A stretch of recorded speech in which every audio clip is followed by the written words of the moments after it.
A good big man always beat a good little man. He has an 85+ chance to beat Bernard Hopkins, a boxing legend who has seen it all, isn't holding back on Canelo Alvarez versus Terence Crawford, warning that Canelo could be walking straight into Crawford's trap, breaking down the matchup with his trademark insight. Hopkins highlighted the risks Canelo faces and claimed there's an 85% chance Crawford will win, not a guess, but an assessment from someone who truly understands the ring.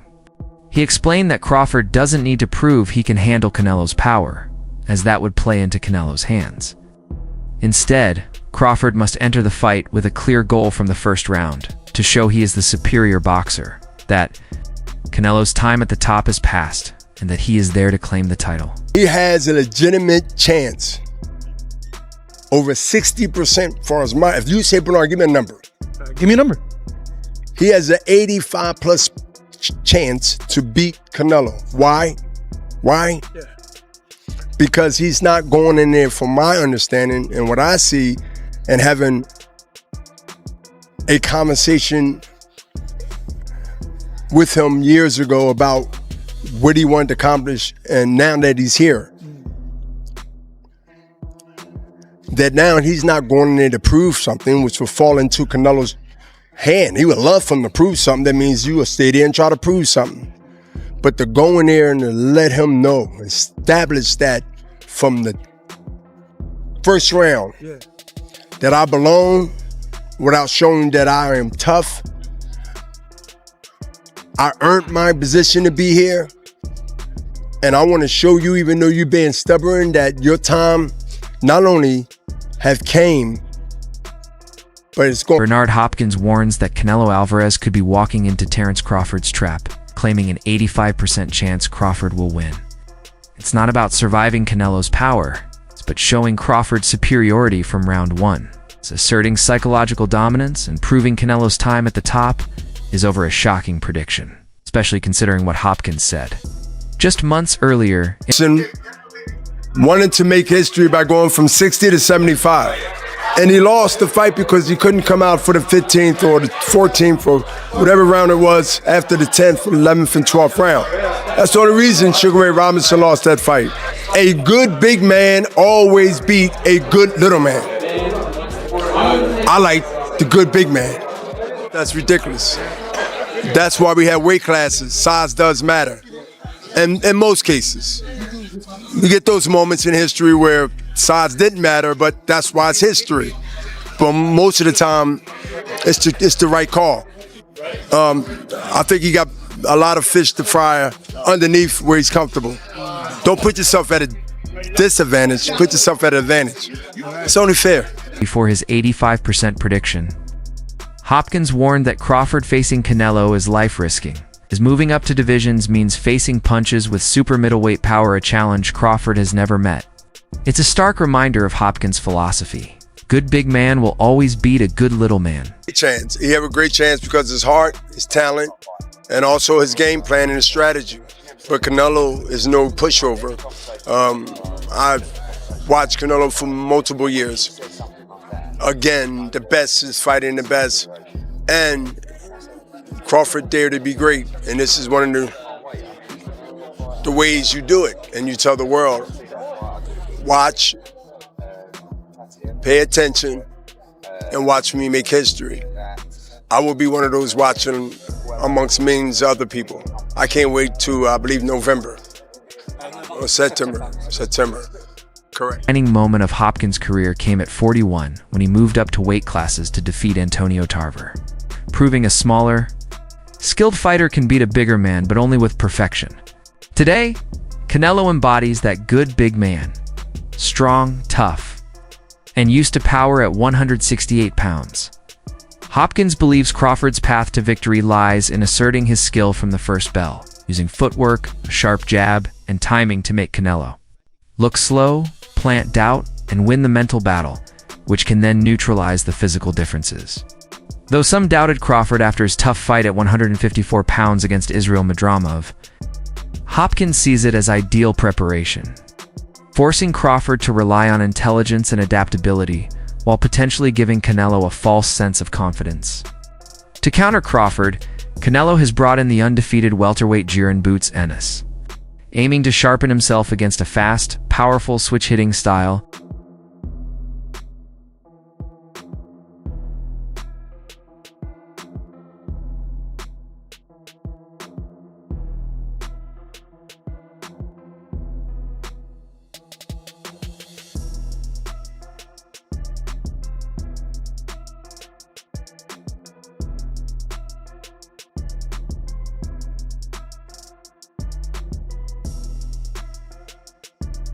Not everyone agrees with Canelo's approach.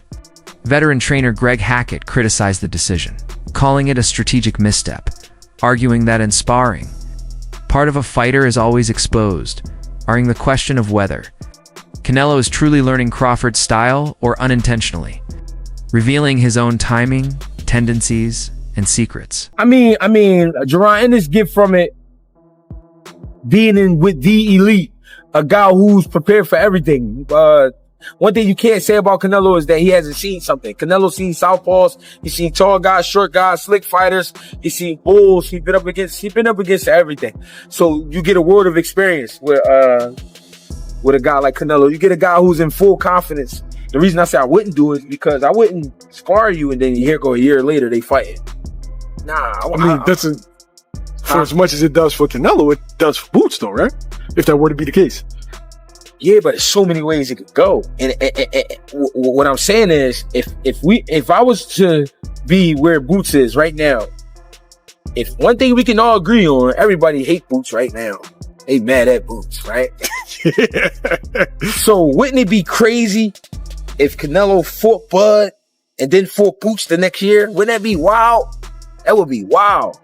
I don't want you to know nothing. Like, I wouldn't want you to feel nothing that I bring to the table. Nothing. Even if it is from a sparring standpoint. And it is different, but it's still the same. It's still different. It's still dangerous. You still got to get it in. And I still got to... some part of you is going to be exposed in the sparring session. And I mean, whether it's good or bad.